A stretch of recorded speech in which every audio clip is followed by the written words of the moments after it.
Hey everybody, it's Wayne, and it's the first week of August, which only means one thing. That's right, I owe each and every one of you a dividend haul video for the month of July. Now, I was very fortunate because in July I received a total of 33 dividend payments. Let's go ahead and kick things off with all of the dividends that I received in my M1 brokerage account. Kicking things off on July 3rd, I received $26.07 from Coca-Cola, $39 from Vici. Now, Jeppy, you'll see here, paid me out $36.29. This is the last time you're going to see a payment from Jeppy since I sold out of Jeppy earlier in the month, and I decided to invest all of that money into BST. Be on the lookout for the first dividend payment from BST. So go ahead and take a look here at all of the payments received from Jeppy in 2023. From January to July, I received just over $300 in passive income. And when I sold out of my Jeppy position, I was slightly ahead as well. So it's a win-win for me. Right now, though, I am not a fan of Jeppy continuing to lower its dividend payment month after month. I do realize it is a variable dividend payment, and that's one of the reasons why I wanted to transition over to BST. Let's go ahead and take a look here at the remaining dividend payments. JetQ, also a monthly payer, $37.05. Altria, paying me out $9.40. MPW, $4.06. Main Street Capital, one of my favorite monthly dividend payers, paying me out $23.69. Let's go ahead and highlight all of the dividend payments that I have received so far up until this month. And you guys will see here $380. Now, it is important to note that I own Main not only in my M1, but Robinhood as well. So you guys are going to see here what that equates to be $46.80. You'll see the difference of that when we get to the Robinhood side. If we go into the share count, you guys will see I have 203 shares. My cost basis is just over $7,900. And currently I am up just about $700. So it's always nice to see that not only am I up on my equity, but I'm also receiving all of those consistent monthly paydays. As I've said so before, Maine is certainly one of my favorite dividend payers. Let's go ahead and go back to the chart here. You guys will see OBDC, which is now Blue Owl Capital, formerly Owl Rock Capital, paid me out $3.30. ADC Agree Realty, also a monthly payer, paid me out $1.13. You know, it's unfortunate because ADC is in my monthly dividend slice within M1, so it's not receiving any type of contributions. I hope to change that in 2024.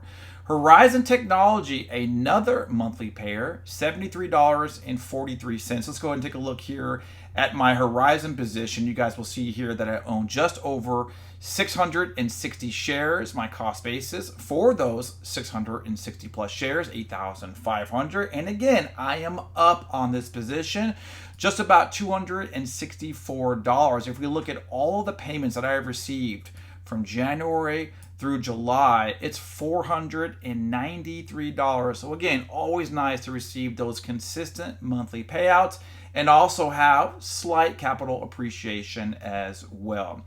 Moving on to Main Street Capital, for whatever reason, M1 always has this smaller cash amount of 11 cents, so that's been included in the main total as well. O Realty paid me out $68.12. So it's important to note that O has been a position that I have been beefing up over the last several months. You guys will see here in January, I was receiving about $50 in monthly income, and now I'm up to $76 in passive income. So currently I own 300 shares. This number actually just increased today, but I have not yet updated it.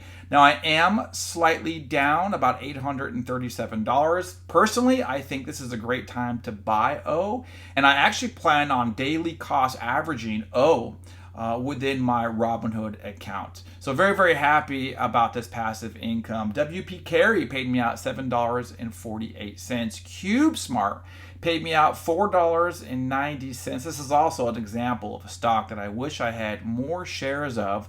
You know, I have been focused on all of my 17 positions in that long-term hold slice, and unfortunately, Cube is not one of those 17. Stag, another monthly payer, $51.88. I want to point out all of the dividends that I receive, it only gets reinvested in those 17 stocks in the long-term hold slide. So I am not yet ready to reinvest the dividend in the actual payer itself. I might change that when it comes to Realty. I would like to continue to beef up my position, but as it stands right now, I am not dripping shares. I am instead taking that dividend income and then investing that in those daily purchases that I make within those long-term hold slides. Starwood Property paid me out $7.91. Tesla, stock ticker TSLY. This admittedly is me chasing yield, and I think it's worked out to my benefit. Take a look here. I received $109.81. Let's go ahead and take a look here. I own a total of 103 shares. My cost basis is $15.38. So I am up slightly, just about $90. Now that's a great feeling because I've also received 3 dividend payments, because again, I just picked up this position in May, and I have received over $230. So I know that there's a lot of skepticism out there about those yield max ETFs. I have been pretty impressed so far. Ares Commercial paid me out $36.05. Cisco paid me out $3.90. SPHD paid me out $1.72. I also own this position in Robinhood. Let's go ahead and take a look here at the next page, winding down the last 3 dividend payments from M1. Devo paid me out $3.53. And here we have it, guys. The first payment from BST, $40.11. Let's go back to the spreadsheet here, and you guys will see there's that first payment. And if we look at the shares, when I sold my 100 plus shares of JEPI, that equated to 160 shares of BST. There's my cost basis of $5,500, and currently I am down slightly, just under $100, but that's okay. Again, I hope that the dividends that I'm receiving from BST are going to make me feel good about swapping JEPI for BST. And then GLAD was the last dividend payment that I received, $17.60. This is also a monthly payer. Let's go ahead and take a look here at my GLAD position, 213 shares, and I'm also up just over $200. If we look at the history of payments that I have received, this is interesting, right? Because this definitely reflects that there has been a slight increase in the monthly dividend from GLAD, because we went from earning $16 in January and February and March, and now we're up to $17. And just this month, I received just more than what I received in June. In total, not only am I up on my GLAD position, but I have also received over $115 in passive income. And that concludes all 23 of my dividend payments within my M1. All right, switching over to Robinhood, let's go ahead and start things off with SFAL paying me out $64 for the 200 shares that I own. It's interesting because this payment was supposed to head my way in June, and for whatever reason, it did not reach my account until July. So you're actually going to see SFAL pay out twice in the month of July.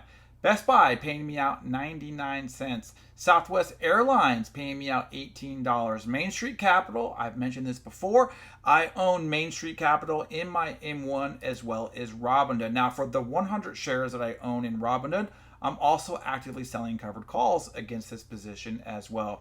IIPR paid me out $3.77. ConocoPhillips paying me out $1.33. Realty Income. Now, I mentioned this earlier. I have recently started up a separate position in my Robinhood account. Up until this month, all of my holdings were exclusively in one.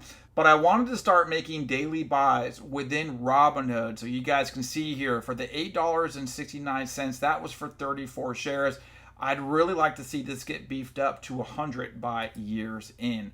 SPHD, I also own in M1 as well. Remember, I owned SPHD in Robinhood because for these 100 shares, I am also selling covered calls. LTC Properties, $19 I was paid out this month.